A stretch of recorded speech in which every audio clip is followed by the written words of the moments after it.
नमस्कार मंडळी, मी दीप्ती जागू तुमच्या सर्वांचं एक्सप्लोर दीप्ती च्या नव्या कोरा ब्लॉग मध्ये मनापासून स्वागत करते। तर आज मी तुम्हाला उल्हासनगर मधील अशा एका ठिकाणी नेणार आहे ज्या ठिकाणी मी तुम्हाला हिंदू धर्मातील सर्व देवी व देवतांचे दर्शन घडवणार आहे। ते ठिकाण कोणतं आहे, त्या ठिकाणी कसं यायचं, हे सगळं मी तुम्हाला ह्या व्हिडिओ मध्ये सांगणार आहे। तर हा व्हिडिओ तुम्ही शेवटपर्यंत नक्की बघा। चॅनलवर जर का तुम्ही नवीन असाल तर सबस्क्राईब करायला विसरू नका। चला तर आपल्या प्रवासाला सुरुवात करूया। तर आज आपण उल्हासनगर मधील पवई शिवधाम या मंदिराला भेट देणार आहोत।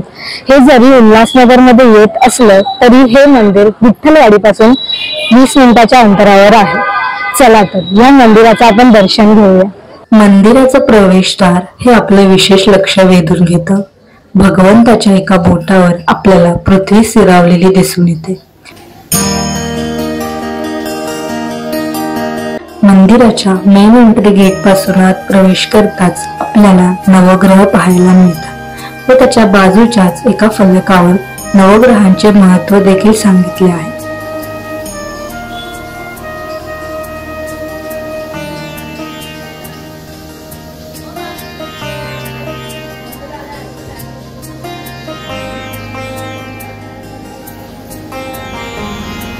त्यासमोरच नवग्रहांपैकी विशेष महत्त्व असलेल्या शनिदेवाचा चौथरा व हनुमान देवाची मूर्ती दिसून येते।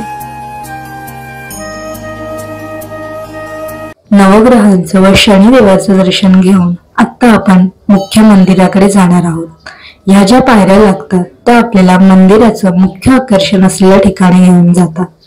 पायऱ्या चढून येताच डावीकडील बाजूस आपल्याला शेषनागावरील भगवान श्री विष्णूंचं भित्तशिल्प पाहायला मिळतं व त्यासमोरच आपल्याला उंच अशी श्री भगवान शंकरांची ध्यानस्थ मूर्ती बघायला मिळते।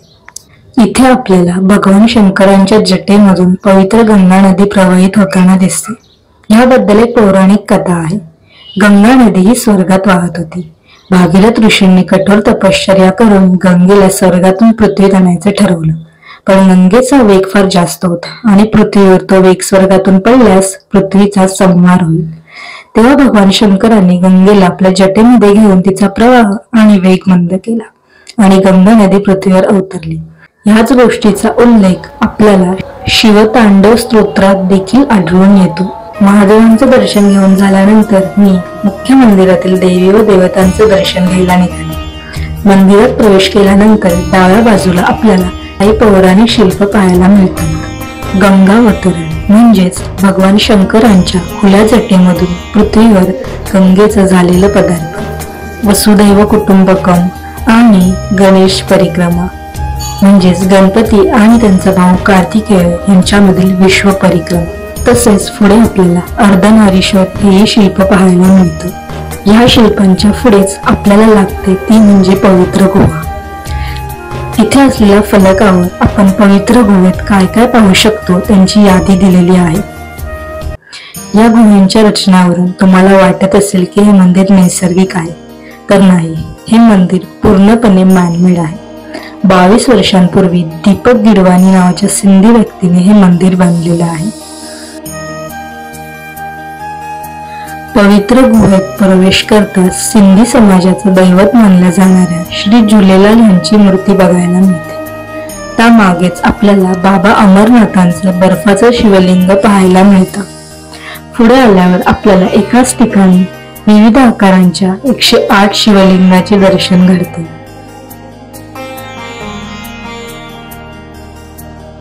त्यापुढे येताच गणपती बाप्पांची सुंदर अशी बैठी मूर्ती पाहायला मिळते। त्यापुढे आल्यावर आपल्याला माता वैष्णोदेवीचं दर्शन घडतं। इथे तुम्ही मन्नतचा धागा देखील बांधू शकता। त्या बाजूलाच आपल्याला बाबा भैरवनाथांचं दर्शन घडतं। पुढे माता नैना देवीचं आणि त्याच्या थोडंच पुढे आल्यावर आपल्याला राम, लक्ष्मण आणि सीता माता सोबत हनुमंताचे देखील दर्शन होते। या मूर्ती समोरच आपल्याला शेंदूर फासलेले व हातात गदा धरून उभा असलेले सुंदर अशी मारुतीची मूर्ती बघायला मिळते। ज्वाला देवी म्हणजेच अग्निदेवांचं दर्शन घडतं। त्या बाजूलाच माता कामडा देवी म्हणजेच कानाला देवी रूपात पोचला आहे। त्यानंतर माता चिंतापूर्ती देवी व कालिका मातेचंही दर्शन घडतं। पवित्र गुहेचं दर्शन घेऊन झाल्यानंतर आपल्याला अष्टविनायक गणपतींचं दर्शन घडवणाऱ्या गुहेचं प्रवेशद्वार लागतं.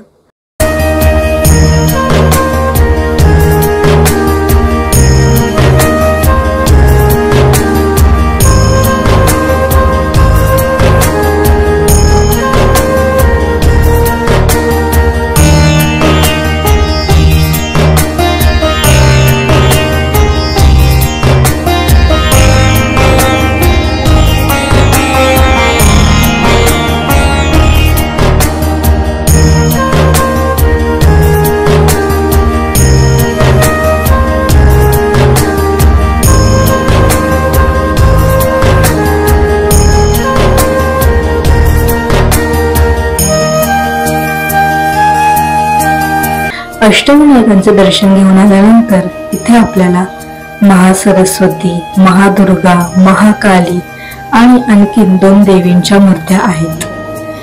या ठिकाणी आपल्याला एका काचेमधून शिवदर्शन घडतं.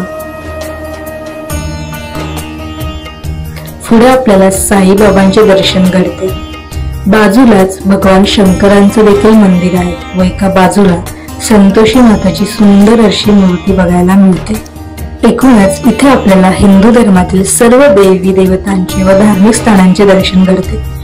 असेच आपल्या मुंबईत किंवा ठाण्यात काही युनिक वेगळी मंदिरं असतील तर मला कमेंट बॉक्समध्ये नक्की कळवा, जेणेकरून ती मंदिरं लोकांपर्यंत पोहोचवता येतील. विठ्ठलवाडीमधील पवई शिवधाम मंदिराचं दर्शन घेऊन झाल्यानंतर आता आम्ही आलो आहोत अंबरनाथ मधील शिव मंदिराचं दर्शन घ्यायला.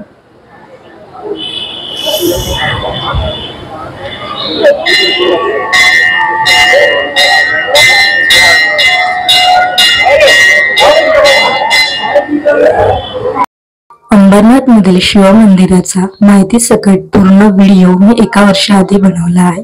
स्वतः ब्लॉगची लिंक मी इथे वरती देईनच, तर तो व्हिडिओ नक्की बघा. आजच्या ब्लॉग मध्ये आपण उल्हासनगर मधील पवई शिवधाम मंदिर व अंबरनाथ मधील शिव मंदिर ही 2 मंदिरं एक्सप्लोर केली. तर हा व्हिडिओ कसा वाटला हे कमेंट मधून नक्की कळवा. भेटूच आपण नवीन ब्लॉग मध्ये काहीतरी नवीन एक्सप्लोर करताना. तोपर्यंत काळजी घ्या.